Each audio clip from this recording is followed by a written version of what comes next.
Bollywood cafe आज explain कर रहा है एक पॉलिश मूवी। ये मूवी पॉलिश फिल्म फेस्टिवल की अवार्ड विनिंग मूवी है। इस मूवी में एक मदर और एक सैन के रिलेशनशिप को बखूबी उजागर किया गया है। अपने मॉम की उटपटांग हरकतों की वजह से एक बच्चा किस तरह से उसे माहौल में अपने आप को संभालने की कोशिश करता है। देखेंगे हम इस मूवी में पोलैंड के एक गांव में एक मॉम और उसका बेटा पैट्रिक रहते हैं। इस गांव की पॉपुलेशन बहुत ही कम है, लेकिन ये टूरिस्ट स्पॉट है। पैट्रिक के फादर यहाँ से कहीं दूर जॉब करते हैं, इसलिए मॉम और सैन को हमेशा यहाँ पे अकेला ही रहना पड़ता है। पैट्रिक शुरू से ही यहाँ पे 00140 रहा है, इसलिए वो हमेशा से अकेला महसूस करता है। पैट्रिक के लिए उसकी दुनिया सिर्फ और सिर्फ उसकी मैन ही है। वो अपनी मदर के साथ ही हमेशा खेलता है। वो अपनी मदर के साथ ही साइकिलिंग करता है। वह अपनी मदर के साथ ही हमेशा स्विमिंग करता है, लेक के पास जाता है, गेम खेलता है। उसका कोई और फ्रेंड है ही नहीं। उसकी सारी दुनिया उसकी मामी है। वो अपनी मॉम के साथ अपने गांव के पास चलने वाली ट्रेन के साथ रेस भी लगता है और ये उनका डेली का रूटीन है। पैट्रिक की दुनिया जैसे उसकी मॉम ही है। पैट्रिक की सारी दुनिया उसके मॉम के इर्द गिर्द घूमती है। पैट्रिक और उसकी मॉम का रिलेशन ठीक वैसा 0118 ही है, जैसा हर किसी बच्चे का अपनी मैन के साथ होता है।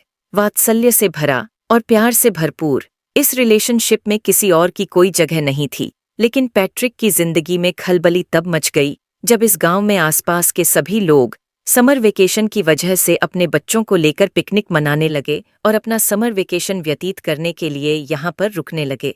पैट्रिक तो किसी से भी क्लोज यहाँ पर हो ही नहीं पाया, क्योंकि वो शुरू से ही अकेला रहा था। उसको किसी से फ्रेंडशिप करने में भी बहुत प्रॉब्लम होती है। लेकिन वह देखता है कि उसकी मैन अब रात को रोज घर से A137 बाहर जाने लगी है। पैट्रिक ने शुरुआत में सब चीजों से कोई रिएक्ट नहीं। पैट्रिक की मॉम को रोज शाम को एक कॉल आता और वह पैट्रिक को घर में अकेला छोड़ के ही चली जाए। पैट्रिक काफी देर तक इंतजार करता। कभी उसकी मॉम रात को घर लौटती नहीं थी और कभी देर रात को लौटती थी। वो थोड़ा सा टाइम पैट्रिक के साथ स्पेंड करती थी, लेकिन पैट्रिक को कल का बहाना देकर कि कल मैं तुम्हारे साथ पूरा दिन व्यतीत करूंगी, और पैट्रिक को अकेला छोड़ देती। धीरे धीरे पैट्रिक अकेलेपन की वजह से एंजाइटी और डिप्रेशन का शिकार होने लगा। वह अपने अकेलेपन से कोप अप नहीं कर पा रहा था। शोटू ठोंफियोर, क्योंकि उसके कोई फ्रेंड भी नहीं थी। अगले दिन वो देखता है कि उसके पड़ोस में कोई नई लड़की आई है जो शायद अपना समर वेकेशन यहाँ बिताने के लिए पास में रहने लगी हैं। पैट्रिक उसे लड़की से दोस्ती करने की कोशिश करता है, लेकिन टिपिकल टीनेजर की तरह वो लड़की उसको कोई रिस्पांस नहीं देती है। अगले दिन पैट्रिक की मॉम जब फिर से घर के बाहर जाने लगती हैं तो पैट्रिक को बहुत बुरा लगता है और वह अपनी मॉम के ड्रेस पर जूस से भरा ग्लास गिरा देता है, जिसकी वजह से उनकी मॉम उसे पे बहुत चिल्लाती हैं और उसको दांतों लगती हैं।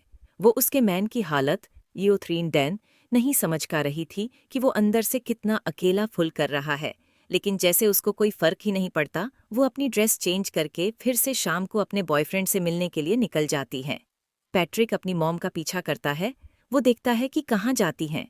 कुछ देर जाने पर उसको पता चलता है कि वो हमेशा अपने एक बॉयफ्रेंड से मिलती हैं। पैट्रिक को अपनी मॉम के पीछे जाते समय एक हिरन का बच्चा दिखता है जो अकेला सड़क पर घूम रहा था। ये डायरेक्टर का मेटाफोर है कि किस तरह से हिरन के बच्चे को भी उसकी मैन ने अकेला छोड़ दिया है और वो इस संसार से जंगल में अकेला घूम रहा है। जो 349, जैसे कि पैट्रिक भी अपनी मैन के बिना इस पूरे गांव में पूरे समर वेकेशन में अकेला पद गया है। पैट्रिक को हिरन के बच्चे को देख के जैसे कुछ सांत्वना मिली है और वो अगले दिन नए दोस्त बनाने के लिए तैयार हो गया। वो पास में आई लड़की माइका से बात करने लगा और थोड़ी देर एक दूसरे से बात करने के बाद में वो दोनों एक दूसरे के दोस्त बन गए। माइका बताती है कि उसके पेरेंट्स का डिवोर्स हो चुका है। वो खुद भी बहुत अकेला महसूस करती हैं।